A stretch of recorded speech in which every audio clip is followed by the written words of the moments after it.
Hey, you're a pretty good person, right? And I feel like I'm a pretty good person, but we have to ask ourselves, what standard are we even using to determine that? In this video, we're taking another look at the life of Jesus and what he has to say about living a good life. That's coming right up.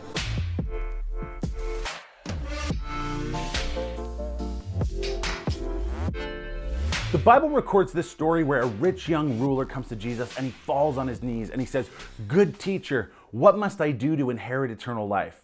And at that time, calling a rabbi like Jesus good teacher wasn't that common. So Jesus picks up on it and he says, "Why do you call me good? No one is good but God alone."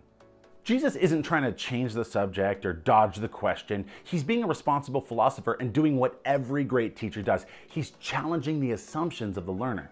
And so Jesus is like, hey, if you want to talk about goodness, let's define our terms. What is goodness? And in a simple phrase, Jesus says that the ultimate source and standard of goodness is God's character.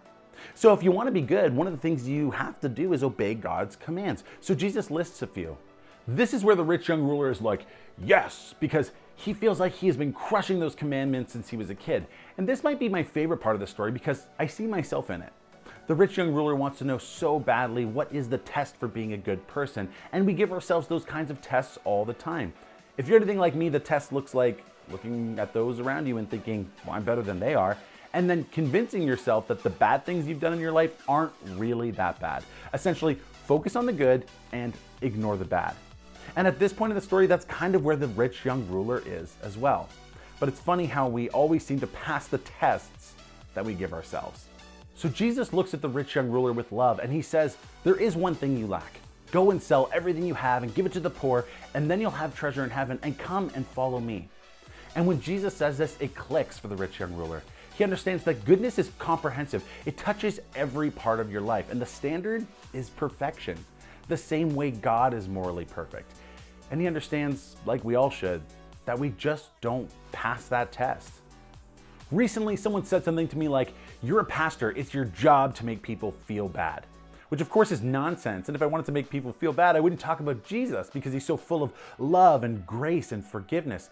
But even with Jesus, there's still a chance that we can go away sad, because that's what happened to the rich young ruler. Jesus will tell us lovingly and authentically who God is and what that means for our lives, but we still have to choose whether or not we'll accept or reject it.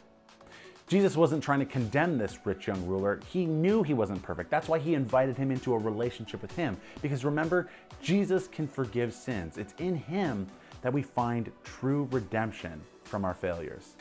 So here's today's question. How do you identify with the rich young ruler?